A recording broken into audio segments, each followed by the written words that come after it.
Ecology and conservation. Option G. The IB outcomes for Unit G.1 Community Ecology will be covered in this presentation.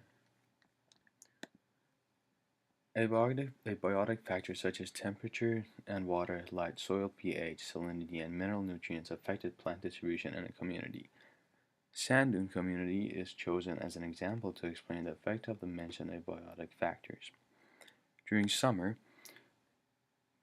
the temperature rises and there is little water in the foredune, making it a suitable habitat for marram grass. On the other side, the cool weather conditions along with more moist on the mature dune provide suitable conditions for numerous plants such as ferns.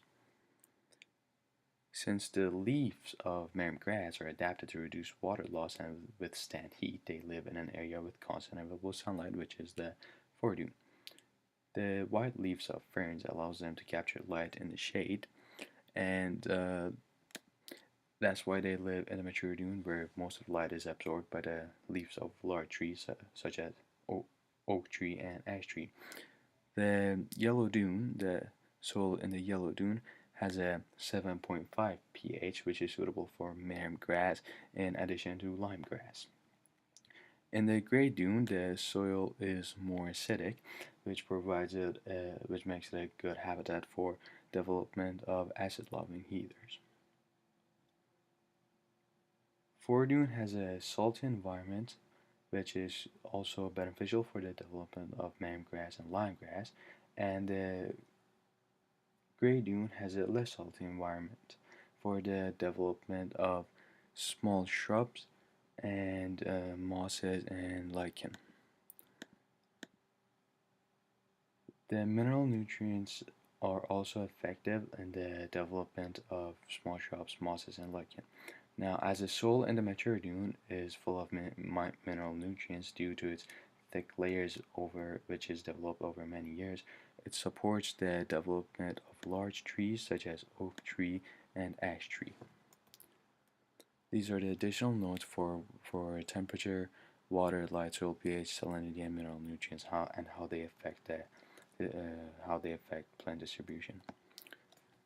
There are several factors affecting animal distribution. As temperature increases or decreases, the type of animal living in a specific area differs. For example, sandwolf spider is capable of living in the hot temperature of the foredune, while woodland spiders cannot resist the heat and they live in a more moderate temperature on the mature dune. Some animals depend on water for reproduction and gathering food. For example, the blue heron lives in wetlands for food resources, while woodpeckers are found in mature dunes away from interdunal ponds. Animals need breeding sites specific for the survival of their offspring. Blue herons breed around the interdunal wetlands due to food resources and protection from the sun and wind. Woodpeckers nest in the oak trees in the mature dune. Many animals need to live in specific areas as they have specialized need for certain foods, while other animals such as mammals and raccoons can go to the location of food supply and food resources. For example, in the Indiana dunes, raccoons, skunk, and foxes look for food during the night in the shoreline. Rabbits live in the foredune near their food resource, which is marram grass. Some animals live in specific territories due to their needs, while others don't. For example, male coyotes urinate to mark their territory. And these are the additional notes for temperature, water, breeding sites, food supply, territories, and how they affect the animal distribution. For comparing the population of two plants or two animals, ecologists use a sampling method by taking a random sample and estimating the total number of species. Samples need to be truly random and to represent the count of species. In a quadrat method, which is used as an example, a quadrat of species of a specific size is placed in an area to count the number of organisms. The size of the quadrat varies with the organisms. Small quadrats are for smaller organisms and large quadrats are for large organisms, as it can be seen here in the picture. And count of small organisms can be represented as a percentage for time management. Here's the method for uh, for quadrat sampling. First, it's required to map the entire area of the dune and then place a grid with with numbers over the map of the dune.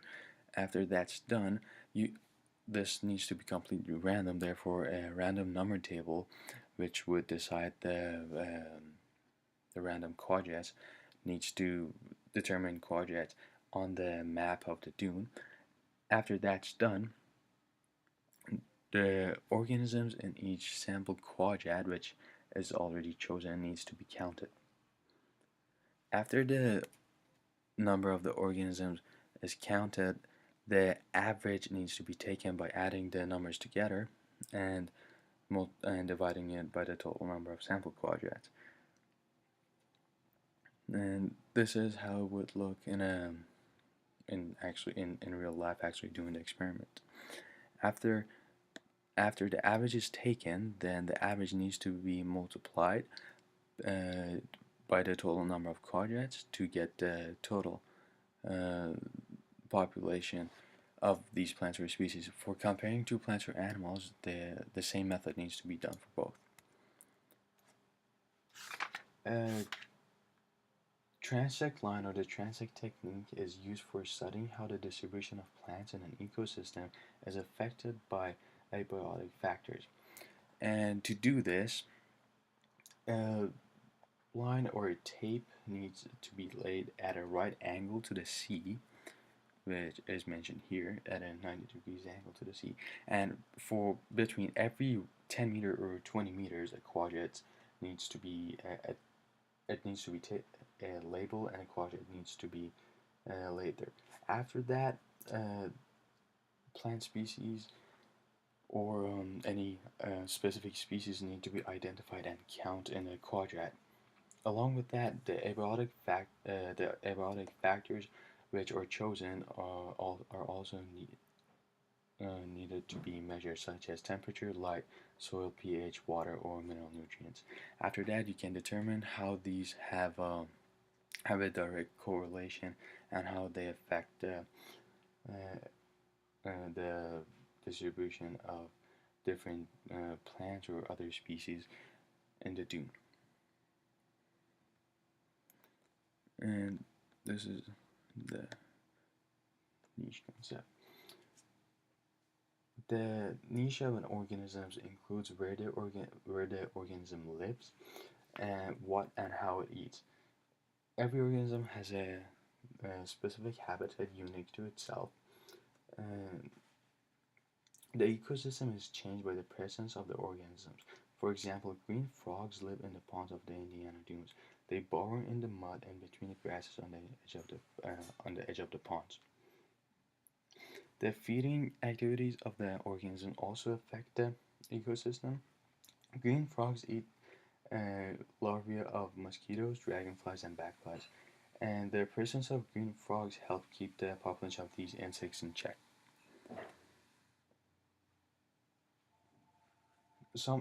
These organisms might be in competition with each other, as which provides a prey and predator population. The predator of green frog is the blue heron, and the preys of frogs are backflies and dragonflies. Flatworms are parasites on frogs, and this relationship between the frogs, the blue heron, and the flatworms, they're all in direct relationship with each other, affecting each other's population. Competition happens when two species rely on the same limited resource. One species will survive, live due to its advantages, while the others species won't.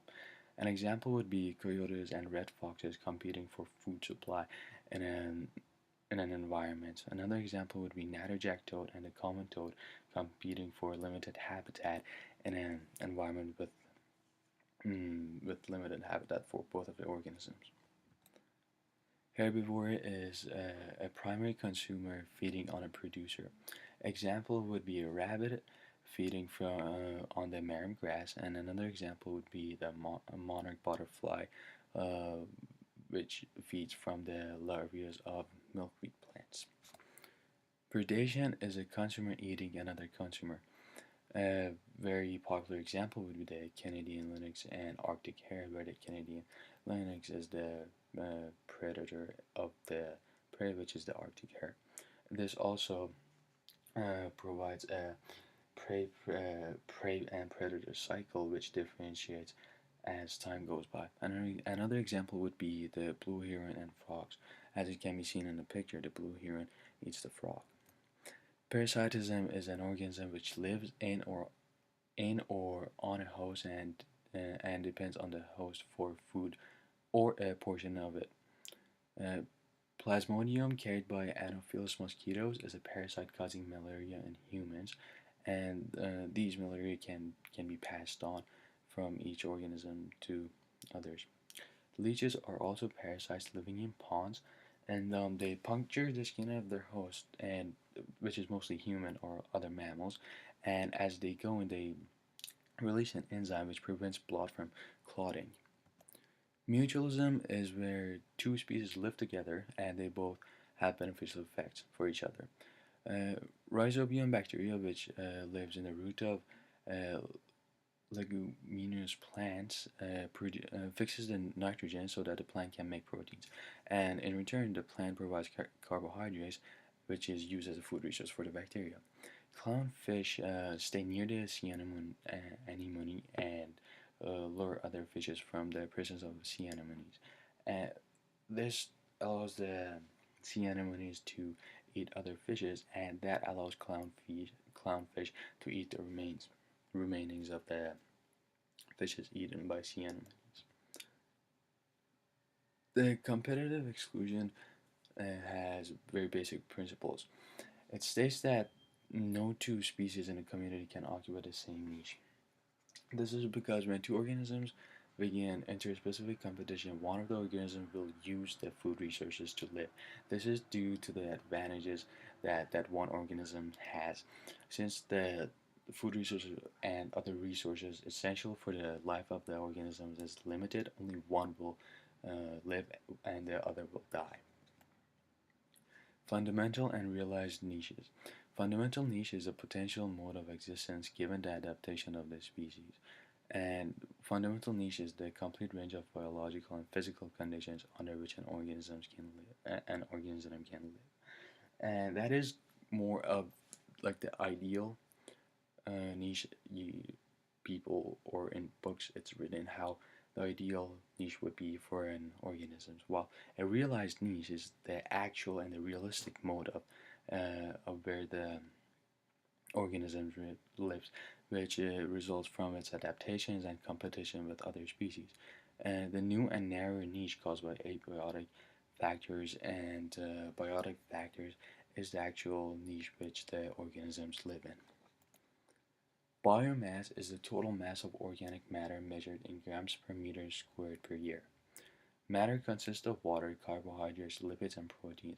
Therefore, the material needs to be dried before being able to measure the weight of it and figuring out the biomass. Uh, this is a method for measuring biomass at tropical level. Well, the biomass of plants and animals can be determined by weighing them and finding their biomass in charts and tables.